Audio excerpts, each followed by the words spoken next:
नमस्कार, new Corbett समाचार में आपका स्वागत है। आइए देखिए आज की ताज़ा खबर। बसंत पंचमी के शुभ अवसर पर ग्रीन किड्स एकेडमी का हुआ शुभारंभ।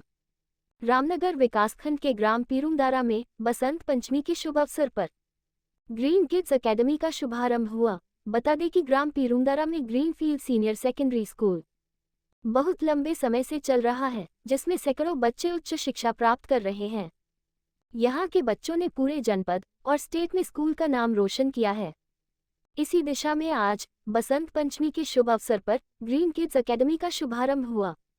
इस अवसर पर जिला पंचायत सदस्य नरेंद्र चौहान, मुकेश रावत, अजीत रावत, रविंद्र रावत, अनुज एडवोकेट आदि दर्जनों लोग उपस्थित रहे। वहीं स्कूल के डायरेक्टर शिशुपाल सिंह रावत ने बताया कि केंद्र सरकार की शिक्षा नीति लागू हो गई है। शिक्षा नीति में जो बच्चों को पूर्व में पाठ्यक्रम दिया जा रहा था, उसमें विभिन्नता आ गई है।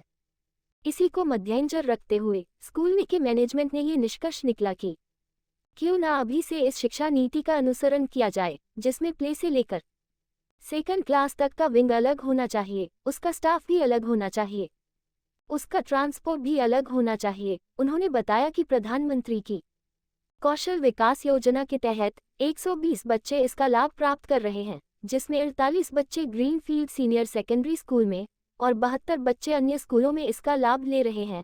इस ग्रीन किड्स स्कूल के खुलने से आसपास के क्षेत्र में बच्चों को इसका लाभ मिलेगा और पढ़ाई के साथ साथ प्रकृति का भी अनुभव करेंगे। आप लगातार देखते रहिए न्यू कॉबेट समाचार। रामनगर से न्यू कॉबेट समाचार की यह विशेष रिपोर्ट। चैनल को लाइक, कमेंट और सब्सक्राइब करना ना भूलें।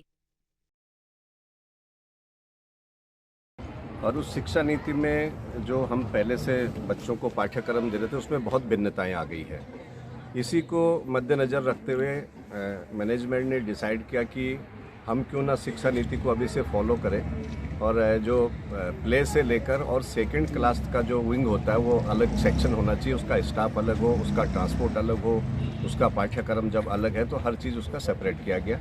और इसीलिए आज जो है हमने ग्रीन किड्स प्ले स्कूल का शुभारम्भ किया है, जिसमें हमारे क्षेत्र के आदरणीय जिला पंचायत सदस्य नरेंद्र चौहान जी, सम्मानित ग्राम प्रधानपति श्री मुकेश रावत जी और संघ के कुछ जाने माने व्यक्ति जो अजीत रावत जी हैं, शिवेंद्र रावत जी है, अनुज एडवोकेट साहब है, आदरणीय थापा जी हैं, भंडारी जी हैं, तो तमाम लोग आए हैं। मैं इनका स्वागत करता हूं और उम्मीद करता हूं कि जो देश की जो शिक्षा नीति दी है वो अच्छी दी है और इसी शिक्षा नीति को अगर हम पहल करेंगे तो निश्चित रूप से आने वाले टाइम पे हमारे जो बच्चे हैं, जैसे 6 से लेकर ऊपर क्लासेस हमारी शुरू होगी, उसमें स्किल्ड आना शुरू हो जाएगा।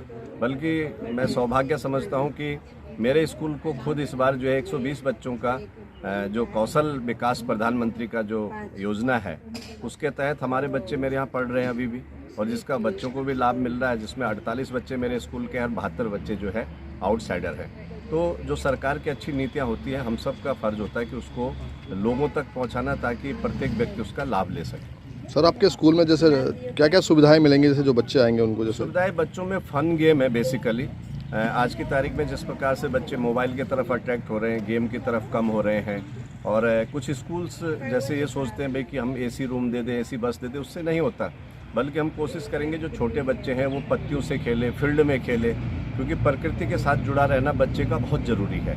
तो ये तमाम कोशिशें हम करेंगे कि आउट एक्टिविटी भी हो जो आउटसाइड है, और इन एक्टिविटी में हमारे चाहे ये सीसो जंपिंग है और आपका जो है मिकी माउस है, इस तरह के जो, ताकि बच्चों को हेल्थ में भी जो है कि एक मजबूती दे और साथ में जो है मानसिक रूप से वो खुश रहे।